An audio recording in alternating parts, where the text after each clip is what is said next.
नमस्कार बच्चों। आज हमारा टॉपिक रहेगा reserve, accumulated profits and losses, इन सब का treatment at the time of admission of new partner. इससे पहले के टॉपिक शुरू करें, अभी तक 26 वीडियोस बन चुकी हैं अकाउंटिंग फॉर पार्टनरशिप।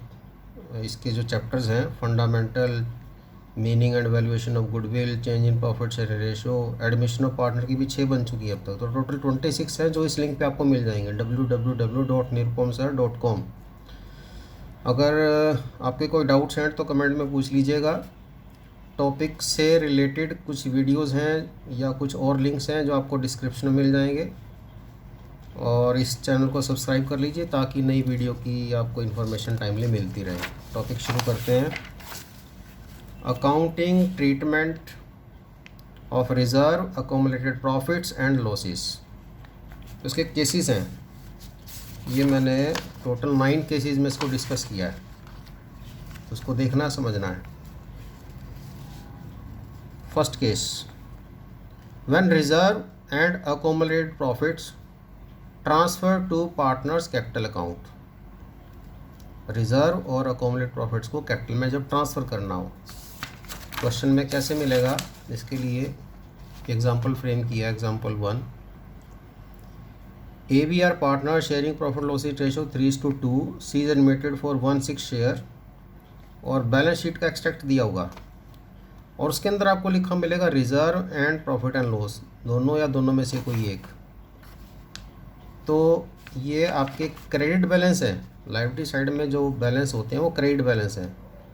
तो इन्हें ट्रांसफ़र कर देंगे पार्टनर्स कैपिटल में, तो एंट्री हो जाएगी reserve account debit, profit and loss account debit to partners capital account. Old partners में ट्रांसफ़र करना है, टू ओल्ड पार्टनर्स कैपिटल और current account. That depends whether capital is fixed और फ्लक्चुएटिंग। अगर फ्लक्चुएटिंग है तो कैपिटल, और अगर फिक्स्ड है तो फिर करंट अकाउंट में ट्रांसफ़र करेंगे। तो ये पहला केस है। इस क्वेश्चन का सोल्यूशन बाद में एक्सप्लेन करेंगे इसको, लेकिन फिलहाल केसेस समझ लीजिए किस किस तरह से क्वेश्चन में आ सकता है। तो पहला केस हो गया जब ट्रांसफ़र करना हो। दूसरा केस क्या है, when accumulated losses transfer to partners capital account and fictitious assets दी हो सकती हैं, जैसे एडवर्टाइजमेंट, सस्पेंस, उनको राइट ऑफ करना होता है। ऐसा कब करना होता है, ये देखिए, इसके लिए एग्जाम्पल 2 फ्रेम किया है। इसके अंदर यहाँ तो लायबिलिटी साइड में दिया हुआ था बैलेंस, यहाँ एसेट साइड में दिए हुए हैं प्रॉफिट एंड लॉस का बैलेंस भी, यानी कि ये लॉस है यहाँ पर। अगर यहाँ पर है तो ये प्रॉफिट है, लायबिलिटी साइड में P&L है तो प्रॉफिट है, अकोमुलेटेड प्रॉफिट। और अगर यहाँ पर आपको एसेट साइड में दिया हुआ तो इसका मतलब लॉस है या एडवर्टाइजमेंट सस्पेंस है। तो ये भी कैपिटल में ट्रांसफ़र होगा। ये क्रेडिट डेबिट बैलेंस है, क्रेडिट हो जाएंगे, तो इसकी एंट्री बनेगी old partners capital account debit और current account debit to profit and loss account to advertisement suspense account. Third case क्या बनता है, reserve accumulated profit not to be transferred, इसको ट्रांसफ़र नहीं करना है, नॉट टू बी ट्रांसफर्ड, यहाँ था ट्रांसफ़र करना है। अब जब ट्रांसफ़र नहीं करना है तब क्या करेंगे, तब gaining to sacrificing, gaining partner capital account debit to sacrificing partner, यानी कि रिजर्व और अकोमोडेटेड प्रॉफिट बैलेंस शीट में एज इट इज़ रहेंगे। इसके लिए देख लीजिए, ऐसे मिलेगा लिखा हुआ आपको, ये रिज़र्व और P&L के क्रेडिट बैलेंस मिलेंगे आपको। क्रेडिट बैलेंस मतलब लायबिलिटी साइड में, साथ में इन्फॉर्मेशन होगी नॉट टू बी ट्रांसफर्ड, इसको ट्रांसफ़र नहीं करना है। ट्रांसफ़र नहीं करना तो कैपिटल एडजस्ट होगी, और कैपिटल एडजस्ट होगी तो पहले डिस्कस किया हुआ change in profit sharing ratio chapter में, गेनिंग पार्टनर डेबिट होगा टू सेक्रीफाइसिंग पार्टनर। तो इसमें एंट्री बनेगी gaining partners capital account debit to sacrificing partners capital account. और ऐसी सिचुएशन तब भी हो सकती है जब हमारे पास प्रॉफिट एंड लॉस का डेबिट बैलेंस हो, यानी कि एसेट साइड में लिखा हो, या फिर एडवर्टाइजमेंट सस्पेंस दिया हो, और नीचे फिर मेंशन कर दें कि इसको राइट ऑफ नहीं करना है या इसे ट्रांसफ़र नहीं करना है। यहाँ तो ट्रांसफ़र कर दिया था सेकंड केस में, यहाँ नहीं करना है। तो यहाँ पर एंट्री हमने की थी इससे पहले वाले केस में गेनिंग टू सेक्रीफाइसिंग, ये क्रेडिट बैलेंस के लिए एंट्री थी, ये दोनों क्रेडिट बैलेंस है। अब यहाँ पर ये डेबिट बैलेंस है, इसमें रिवर्स एंट्री हो जाएगी, सेक्रीफाइसिंग टू गेनिंग तो ये एंट्री क्या बनेगी, sacrificing partners capital account debit to gaining partners capital account. Question को हम सॉल्व करेंगे बाद में, उसमें और एक्सप्लेन करेंगे। तो फिलहाल केसेस समझ लीजिए, केसेस कौन कौन से हो गए, जब क्रेडिट बैलेंस दिए हो ट्रांसफ़र करना हो, जब ये डेबिट बैलेंस दिए हो ट्रांसफ़र करना हो, ये क्रेडिट बैलेंस दिए हैं ट्रांसफ़र नहीं करना, ये डेबिट बैलेंस दिए हैं ट्रांसफ़र नहीं करना। तो अब एक मिक्स केस बन जाता है जिसमें रिजर्व भी दिए हो सकते हैं, अकोमुलेटेड प्रॉफिट या लॉस भी हो सकता है, फिक्टिशियस एसेट भी हो सकता है, और कह दिया जाए ट्रांसफ़र नहीं करना, राइट ऑफ नहीं करना। जैसे ये केस, ये 5th एग्जांपल फॉर्म किया है, इसके अंदर देखिए रिजर्व दिया हुआ है 60,000, profit and loss 40,000, advertisement suspense account 10,000, credit balance भी हैं, डेबिट बैलेंस भी हैं, और साथ में मेंशन कर दिया कि इसको ट्रांसफ़र नहीं करना है, नॉट टू बी ट्रांसफर्ड, साथ में राइट ऑफ भी नहीं करना है, यानी कि कैपिटल ही एडजस्ट करनी है। तो कैपिटल एडजस्ट करनी है तो कैपिटल दो तरीके से एडजस्ट होती है, या तो गेनिंग टू सेक्रीफाइसिंग या सेक्रीफाइसिंग टू गेनिंग। ये कब कब होता है, कैसे, अगर क्रेडिट बैलेंस है तो उसके लिए गेनिंग टू सेक्रीफाइसिंग, और अगर डेबिट बैलेंस है उसके लिए सेक्रीफाइसिंग टू गेनिंग। तो इनका कंबाइंड इफेक्ट निकाल लेंगे और वो देखेंगे डेबिट या क्रेडिट, उसके अकॉर्डिंगली फिर कैपिटल को एडजस्ट करेंगे। अभी करेंगे इस क्वेश्चन को सॉल्व बाद में। तो यहाँ पर दोनों पॉसिबिलिटी बनती है, आइदर गेनिंग टू सेक्रीफाइसिंग अगर नेट इफेक्ट क्रेडिट आ जाए, या फिर सेक्रीफाइसिंग टू गेनिंग अगर नेट इफेक्ट उसका डेबिट आ जाए। तो ये 5 केस इस तरह से हो गए। फिर 4 केस वर्कमैन कंपनसेशन रिजर्व के लिए हैं। Workman compensation reserve balance sheet में दिया होता है लायबिलिटी साइड में, ये देखिए वर्कमैन कंपनसेशन रिजर्व, 2 पार्टनर है, नया पार्टनर आ रहा है, तो नए पार्टनर के आने से पहले वर्कमैन कंपनसेशन रिजर्व ये किस लिए होता है, अगर कोई क्लेम है, कंपनसेट करना है किसी वर्कमैन को, तो उसके लिए यूज़ किया जाएगा। अगर नहीं है तो इसे पार्टनर्स में डिवाइड कर दिया जाएगा। तो पहला केस है when there is no information, कोई इन्फॉर्मेशन नहीं है, when workman compensation reserve appears in balance sheet and there is no information, अगर इन्फॉर्मेशन नहीं है तो वर्कमैन कंपनसेशन रिजर्व को ओल्ड पार्टनर्स कैपिटल में ट्रांसफ़र कर दिया जाएगा, ओल्ड रेशो में। और अगर क्लेम है तो फिर चेक करेंगे वो कम है या ज़्यादा है या उतना ही है। अब देखिए नेक्स्ट केस क्या है, when workman compensation reserve appears in balance sheet and claim is equal to workman compensation reserve.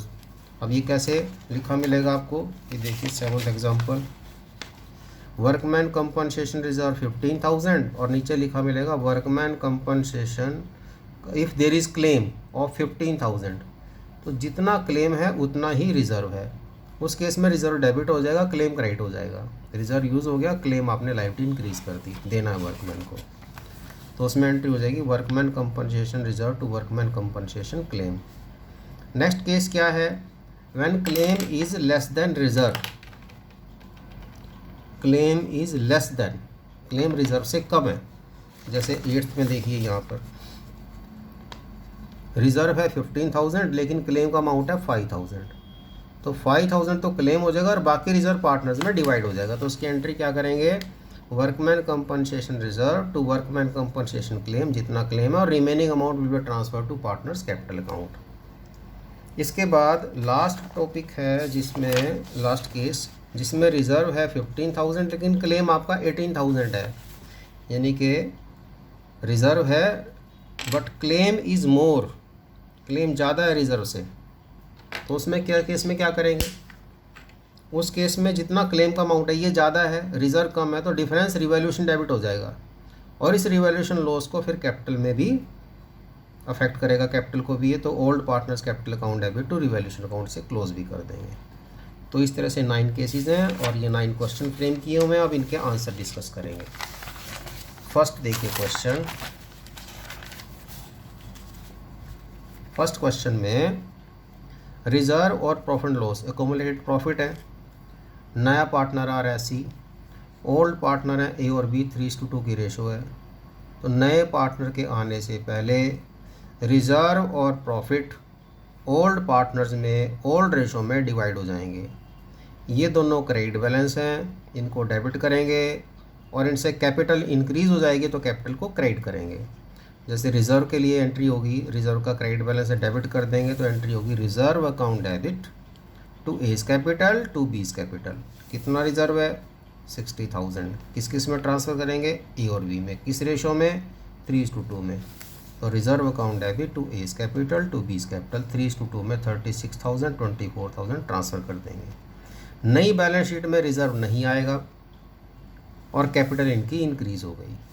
अगर कैपिटल अकाउंट बनाएंगे तो उसकी क्रेडिट साइड में पोस्टिंग भी होगी बाय रिज़र्व। इसी तरह से प्रॉफिट एंड लॉस अकाउंट, ये प्रॉफिट है, सेम ट्रीटमेंट इसका होगा। तो profit and loss account debit, ये क्रेडिट बैलेंस है, यहाँ पर इसको डेबिट कर दिया to A's capital to B's capital. अब नई बैलेंस शीट में ये P&L नहीं आएगा और ये कैपिटल अकाउंट में बाय P&L इनकी पोस्टिंग हो जाएगी, कैपिटल इनकी इंक्रीज़ हो गई। इस तरह से ये फर्स्ट एग्जाम्पल का आंसर आएगा। ऐसा कब होगा? जब रिज़र्व और P&L लायबिलिटी साइड में दिए हों और नीचे कोई इन्फॉर्मेशन नहीं है क्या करना है। उसके बाद सेकंड, अब की बार आपको P&L का बैलेंस एसेट साइड में दिया हुआ है, ध्यान रहे ये लॉस है, इससे कैपिटल कम होगी। एडवर्टाइजमेंट सस्पेंस है, इसको भी राइट ऑफ करेंगे, इससे भी कैपिटल कम होगी। जब कैपिटल कम होगी तो कैपिटल को डेबिट करेंगे। तो इसकी एंट्री क्या होगी? पहले P&L के लिए A's capital account debit, B's capital account debit to profit and loss. तो ध्यान देना है, अगर P&L दिया हुआ क्रेडिट बैलेंस में, यहाँ पर लायबिलिटी साइड में, तो P&L टू पार्टनर्स कैपिटल। अगर एसेट साइड में दिया हुआ है तो पार्टनर्स कैपिटल टू P&L। इसी तरह से एडवर्टाइजमेंट सस्पेंस के लिए भी पार्टनर्स कैपिटल ए और बी दोनों को डेबिट करेंगे to advertisement suspense. Old ratio में 3:2 में ये 10,000 को आपने डिवाइड कर दिया, ठीक है। और इसमें नरेशन क्या होगी? Being advertisement suspense account return of, ये राइट ऑफ कर दिया आपने। तो ये दोनों हो गए। उसके बाद थर्ड एग्जांपल देखिए, इसके अंदर जैसे फर्स्ट में था रिज़र्व और प्रॉफिट एंड लॉस, उसी तरह से यहाँ पे है reserve and profit and loss. तो डिफरेंस क्या है? यहाँ नीचे लिखा मिलेगा not to be transfer to partners capital account. Partners capital account में ट्रांसफ़र नहीं करना है। अगर नहीं करना है तो कैपिटल को एडजस्ट करना है, और कैपिटल को एडजस्ट करेंगे तो क्या ट्रीटमेंट होगा? गेनिंग पार्टनर को डेबिट करेंगे, सैक्रिफाइसिंग को क्रेडिट। कैसे करेंगे उसका तरीका समझ लीजिए। पहले हमें यह पता होना चाहिए किसका कितना गेनिंग शेयर है, कितना किसका सैक्रिफाइसिंग शेयर है। तो वर्किंग नोट बना लेंगे इसके लिए। वर्किंग नोट ऐसे बना लेंगे आप। पहले तो नई रेशो निकाल लेंगे। ये देखिए, ओल्ड रेशो ए और बी की 3:2 है, ये दी हुई है, और नए पार्टनर का शेयर 1/6 है। तो 3:2, ओल्ड शेयर 3/5 2/5, नए पार्टनर का शेयर 1/6। ये सब सिखाया हुआ है पहले वीडियो क्लासेस में। रिमेनिंग शेयर निकालेंगे, 3:2 में डिवाइड करेंगे और ये आ जाएगा 3/6 2/6 1/6। रिमेनिंग शेयर आ गया। इसको 3:2 में 3/5 और 5/6, 2/5 और 5/6, और ये सी का शेयर है। तो ओल्ड शेयर भी आ गए, न्यू शेयर भी आ गए। जब ओल्ड शेयर न्यू शेयर आ गए तो आप, ये ओल्ड शेयर हो गए दोनों के, ये तीनों का न्यू शेयर हो गए। चेंज निकाल सकते हैं न्यू माइनस ओल्ड करके। तो न्यू 3/6, ओल्ड 3/5, 3/30 माइनस में आ गया। माइनस का मतलब इसने सेक्रीफाइस किया। इसका न्यू 2/6, ओल्ड 2/5, ये भी आंसर माइनस में आ गया। इसका मतलब इसने भी सेक्रीफाइस किया। और सी ने गेन किया। तो गेनिंग को डेबिट करना है। कितने से करना है? गेनिंग शेयर मल्टीप्लाई बाय इसका टोटल कर लीजिए। रिज़र्व है हमारे पास 60,000 और प्रॉफिट एंड लॉस प्रॉफिट है हमारे पास 30,000। तो 60 और 30 90,000 हो गया। तो 90,000 को आप गेनिंग शेयर से और सेक्रीफाइसिंग शेयर से मल्टीप्लाई कर लेंगे। तो 90,000 multiply by 1/6 15,000, 90,000 multiply by 2/30 6,000, 90,000 multiply by 3/30। 90,000 कैसे आया? इन दोनों का टोटल, ये क्रेडिट बैलेंस हो गया। अब 15,000 से सी को डेबिट और ए और बी को क्रेडिट, ए और बी को क्रेडिट। तो C's capital account debit to A's capital account to B's capital account. तो इस तरह से इसकी एंट्री होगी। अब इसका लॉजिक भी समझ लीजिए, इसका मीनिंग क्या है, ये हुआ क्या। देखिए प्रॉफिट हैं हमारे 90,000, ये अगर यहाँ पर ना होते, ये प्रॉफिट अगर यहाँ ना होते तो इनकी कैपिटल में ट्रांसफ़र हो चुके होते ए और बी की, लेकिन उन्हें प्रॉफिट इकट्ठे किए हुए हैं। और अगर ऐसे वो बैलेंस शीट में भी दिखाना है, नया आ जाए तब भी दिखाना है, तो नया तो आते ही इसमें ओनर बन गया। ये 90,000 इकट्ठा किया हुआ किसका है, ए और बी का। नया पार्टनर कौन आ रहा है, सी, और सी आते ही इसमें ओनर बन गया, क्योंकि इसको राइट ऑफ, इसको ट्रांसफ़र नहीं किया पार्टनर्स में। जब ट्रांसफ़र नहीं किया तो उसे आते ही कितने का फ़ायदा हो जाएगा, 90,000 में 1/6 का, यानी कि 15,000 का उसको फ़ायदा हो जाएगा। तो इसमें ऑब्जेक्ट करेंगे ए और बी, ए और बी ऑब्जेक्ट करेंगे। क्या ऑब्जेक्ट करेंगे, देखो इसको समझ लो भाई। 90,000 तो हमारा प्रॉफिट है, किसने इकट्ठा किया हुआ है, ये ए और बी ने। किस रेशो में, 3:2 में।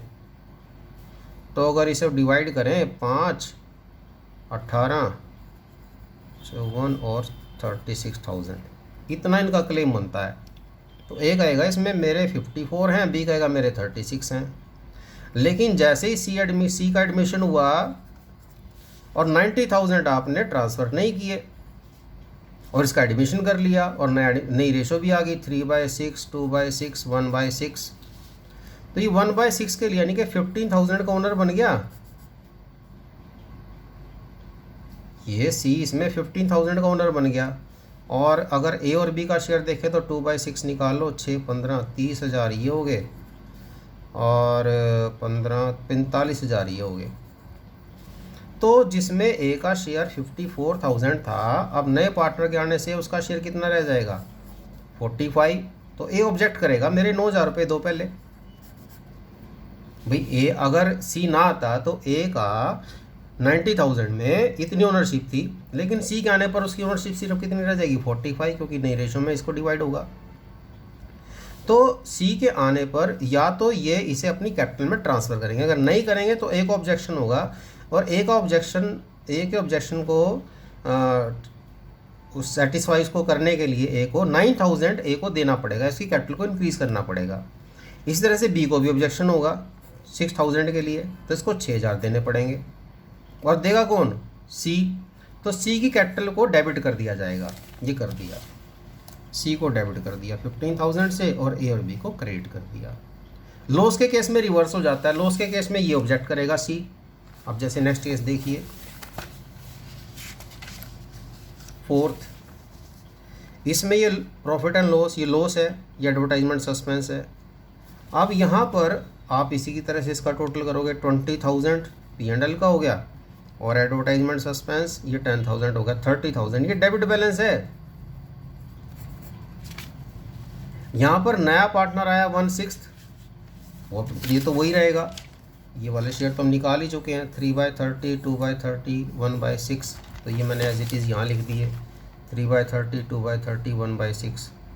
अब 1/6 यहाँ 5,000, ये आते ही लॉस में हिस्सेदार हो गया। तो अब की बार इसको सेटिस्फाई करना पड़ेगा, अब की बार सी को करेंगे क्रेडिट, और ए और बी क्या हो जाएंगे, डेबिट। यानी कि इस केस में ध्यान रहे, थर्ड केस में अगर क्रेडिट बैलेंस है तो एंट्री क्या होनी है, गेनिंग टू सैक्रिफाइसिंग। लेकिन जब डेबिट बैलेंस है तब क्या एंट्री होगी, सैक्रिफाइसिंग टू गेनिंग, उसी तरह से कैलकुलेट करके। उसके बाद 5th केस देखिए, इसमें सब मिक्स हो गया। यहाँ क्रेडिट बैलेंस भी हैं और डेबिट बैलेंस भी हैं, रिजर्व भी है, प्रॉफिट एंड लॉस काउंट भी है, प्रॉफिट है क्योंकि लाइबिलिटी साइड में, और एडवर्टाइजमेंट सस्पेंस भी हैं। और नीचे मेंशन कर दिया इनको ट्रांसफ़र नहीं करना है, राइट ऑफ नहीं करना है। आप क्या करें, अब इनका नेट इफेक्ट निकाल लेंगे और फिर देखेंगे वो डेबिट है क्रेडिट, उसके अकॉर्डिंग एंट्री कर देंगे। ये देखिए हमारे पास रिजर्व है 60,000 का, ये लिख लिया, प्रॉफिट है 40,000, ये हो गया, दोनों क्रेडिट हैं, तो टोटल क्रेडिट हो गया 1 लाख। और एडवर्टाइजमेंट सस्पेंस का डेबिट है 10,000, तो ये माइनस कर दिया, तो नेट क्रेडिट हो गया आपके पास। और क्रेडिट है तो एंट्री क्या होगी, गेनिंग टू सैक्रिफाइसिंग। और गेनिंग टू सैक्रिफाइसिंग ये हमने रेशो निकाले हुए हैं, दोनों ने सैक्रिफाइस किया हुआ है, इसने गेन किया हुआ है। तो अब ये जो नेट इफेक्ट आया 90,000, इससे मल्टीप्लाई करेंगे, 90,000 मल्टीप्लाई 1/6, 15,000 से सी डेबिट हो जाएगा। और 90,000 को मल्टीप्लाई करेंगे इनके सेक्रीफाइसिंग शेयर से, ये दोनों क्रेडिट हो जाएंगे to A's capital to B's capital. तो ये देखना है, अगर यहाँ नेट इफेक्ट क्रेडिट आ जाए तो gaining to sacrificing, net effect मान लो डेबिट आ जाए, मान लो यहाँ पे होता है 1,10,000 तो 10,000 यहाँ पे क्रेडिट डेबिट हो जाता है। देखेंगे दोनों में से ज़्यादा कौन सा है, यहाँ देखो क्रेडिट का है 1 लाख और डेबिट का है 10,000, तो क्रेडिट ज़्यादा है डेबिट कम है, तो बैलेंस शीट फिगर आप क्रेडिट का मानोगे ना, तो क्रेडिट के अकॉर्डिंग आप करोगे गेनिंग टू सेक्रीफाइसिंग, तो C's capital account debit to A's capital to B's capital, multiply कर देंगे इसको इनके गेनिंग और सेक्रीफाइसिंग शेयर से, इस तरह से एंट्री हो जाएगी। अब सिक्स्थ में देखिए क्या है,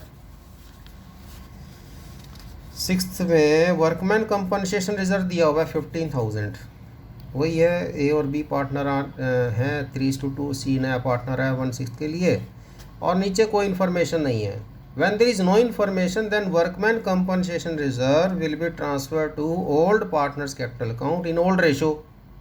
तो रिजर्व डेबिट करेंगे और ओल्ड पार्टनर्स कैपिटल क्रेडिट हो जाएगी 3:2 में।